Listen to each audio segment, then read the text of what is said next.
दोस्तों नमस्कार। आप सभी का बहुत बहुत स्वागत है आपके अपने YouTube चैनल मेंस एजुकेशन में। आज मैं आपको इस वीडियो के माध्यम से बताऊंगा आपके 2 नंबर का एक प्रश्न जो आपको परीक्षा में 2 नंबर पूरे दिलाकर जाएगा। ये जो प्रश्न है यह है आपका महाकाव्य और खंडकाव्य में 3 अंतर लिखिए। ठीक है, लेकिन दिए कितने 6 अंतर दिए हैं, आपको 3 अंतर आपको लिखना है जो आपके 2 नंबर का एक प्रश्न रहेगा। तो आइए बात करते हैं महाकाव्य और खंडकाव्य में अंतर लिखिए। ये सभी के लिए मोस्ट इम्पोर्टेंट है, कक्षा 10वीं वालों के लिए भी और 12वीं वालों के लिए भी। ठीक है, तो आइए बात करते हैं। महाकाव्य में सबसे पहले आपको याद रखना है महा मतलब एक प्रकार से बड़ा। ठीक है, तो महाकाव्य में जीवन का समग्र रूप का वर्णन किया जाता है, मतलब संपूर्ण वर्णन इसमें किया जाता है। ठीक है, इसके बाद बात करते हैं खंडकाव्य में जीवन की किसी एक घटना का वर्णन होता है। जैसे मान लीजिए पूरा जीवन है, पूरे जीवन से कोई सी भी एक घटना का वर्णन कर दिया तो वो खंडकाव्य। खंड मतलब टुकड़ा। अगला देखिए, महाकाव्य में 8 या उससे अधिक सर्ग होते हैं। ठीक है ना, और जो खंडकाव्य है उसमें एक ही सर्ग होता है या खंडकाव्य में एक सर्ग होता है।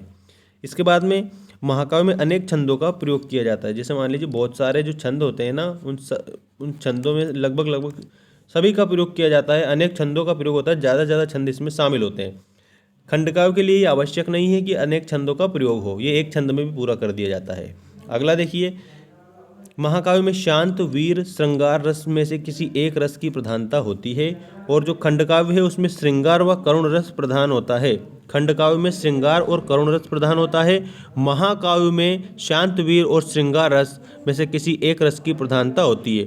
ठीक है, आपको यहाँ पर ध्यान रखना है शांत वीर और श्रृंगार। शांत रस का स्थायी भाव आपको याद रखना है निर्वेद होता है। ठीक है, और वीर रस का स्थायी भाव उत्साह होता है और श्रृंगार रस का स्थायी भाव रति होता है।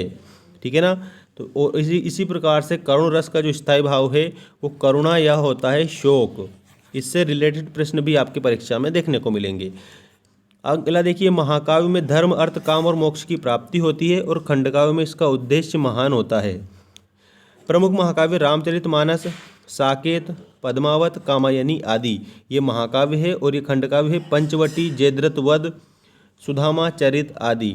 ठीक है, पंचवटी, जयद्रथ वध, सुदामा चरित आदि ये क्या है, ये खंडकाव्य है। और महाकाव्य में आपको याद रखना है रामचरितमानस, साकेत, पद्मावत और कामायनी आदि। तो ये आपके 2 नंबर का प्रश्न मैंने आपको बता दिया है। उम्मीद करता हूँ कि आप अच्छे से इसको लिखकर याद कर लेंगे और आपके 2 नंबर इसमें कम्प्लीटली मिल जाएंगे। ठीक है, मिलते हैं नेक्स्ट वीडियो में। धन्यवाद।